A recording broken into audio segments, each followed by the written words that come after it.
Give me 7 games and give me the NFL, where the Browns OTAs continue today. This is a team that went from the playoffs in 23 to only 3 wins last year, and it seems to be commonplace for the Browns who's going to be the starting quarterback, and will they be good? Deshaun Watson is hurt. Kenny Pickett, Joe Flacco on the roster, as are the rookies, Dillon Gabriel, Shedeur Sanders. Offensive coordinator Tommy Rees weighed in on the quarterbacks, starting with Shedeur. That's new on SportsCenter. Yeah, he's worked his tail off. He's really putting a lot of work, as all those guys are. But you can tell on the mental side of the game and learning the system and calling it and having that rhythm to it. He's put a lot of work and time and effort into that. And then when you do that, the game starts to slow down and you can focus on finding completions. And he's done a nice job of that as camp's progressed. At this point, can you realistically see any one of these 4 guys winning this job?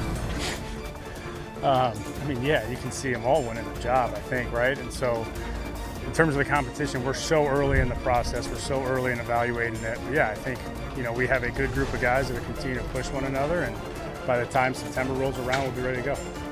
Adam Schefter, Booger McFarland here. Tommy Rees made a good point there. It is so early. It is, June 3rd, June 4th? No need to make a decision now. But what have you been told about the Browns quarterback situation in this process? Well, we don't usually see rookie mid-round draft picks win starting jobs. It does happen. Russell Wilson did it. Dak Prescott did it.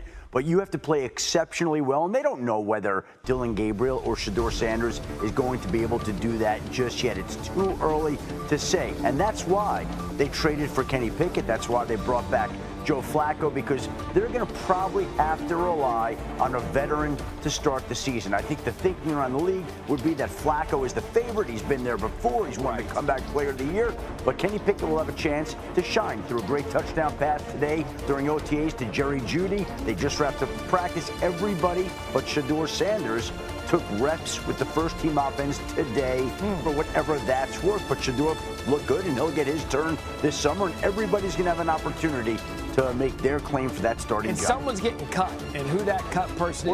Or traded, yeah. So that's good. They're kind of fascinating to watch for several reasons. And Booger, let's just break this down to the best-case scenario. What do you believe that is for the Browns at the quarterback position this season? Well, they need somebody to step forward. As Schefter said, they got a lot of people in the room. You got the Deshaun Watson, his Achilles injury lingering. You look at Joe Flacco. Joe Flacco is almost 40 years old. Kenny Pickett, 2 gloves. He's trying to figure out whether they play with 1 glove or 2 gloves. Then you got the rookies. They just need somebody to step forward where you can start to plan a future for this team right now, because they've been in quarterback disarray for a little bit, even with the Deshaun Watson contract. They need somebody to step forward, so now you can start to build an offense. More importantly, look at what happened in Washington when Jayden Daniels came in there. The entire city, the entire organization got enthused with hope and vigor, and now they are the hottest thing going right now. Cleveland needs some energy. They need some spunk. They need somebody they can build around so they can start to get that energy going, because it's been a long time since the dog pound has been rocking. Yeah, Bug, did you see that 1946 on Tommy Rees's shirt? He established that's how long they've had quarterback questions since 1946 in Cleveland.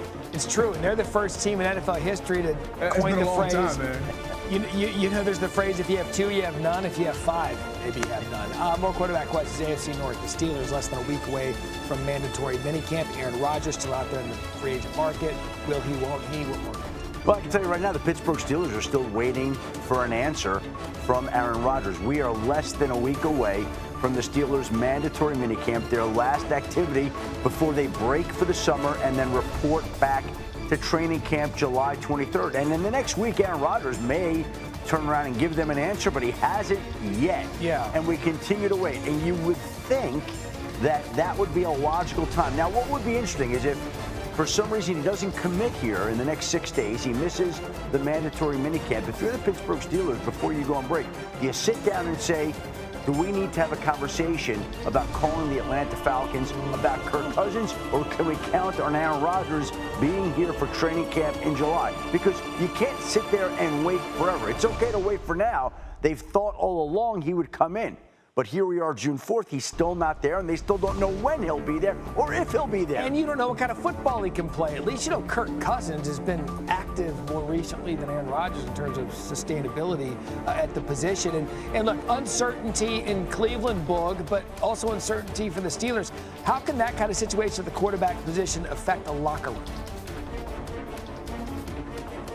other than the culture of an organization, it's the most important decision you can have because, again, when your quarterback is right, everybody has hope. We understand that we got an opportunity to win each and every time we step on the field, and it doesn't put your work in vain. Think about this. Minkah Fitzpatrick, Cam Hayward, TJ Watt, everybody is in the offseason working right now trying to build toward the season because we all know that the coaches tell us, we want to put you in the best position to win. And right now, I don't know if they're doing that in Pittsburgh. And it's just one of those things. We've been talking about Aaron Rodgers in March, in April, in May. And now here we are in June still talking about Aaron Rodgers.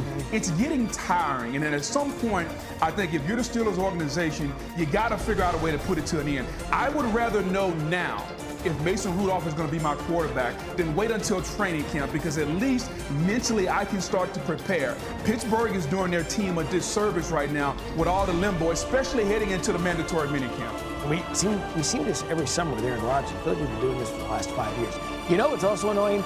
Booger's somehow cheating in our DraftKings golf league and winning money off of us every week. I don't know how he's doing it, but he's doing it, and it's not. It's not cheating. It's called skill, Matt. If you had better skill, you could win.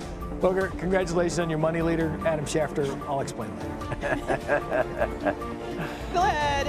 It's championship week. More on the NBA Finals. We head back to OKC for the Pacers' plan, how they're embracing their underdog status. Plus, more from the Stanley Cup Final beginning tonight. The Panthers working on a repeat. The Oilers working on revenge. We're live in Edmonton. And one more little title to talk about. Texas Tech meeting in the college softball title game. So who's better positioned to win their first? Jessica Mendoza is going to stop by with her. In this bag is one of the greatest pastries I've ever had. What's it called? Queen Amon. Incredible.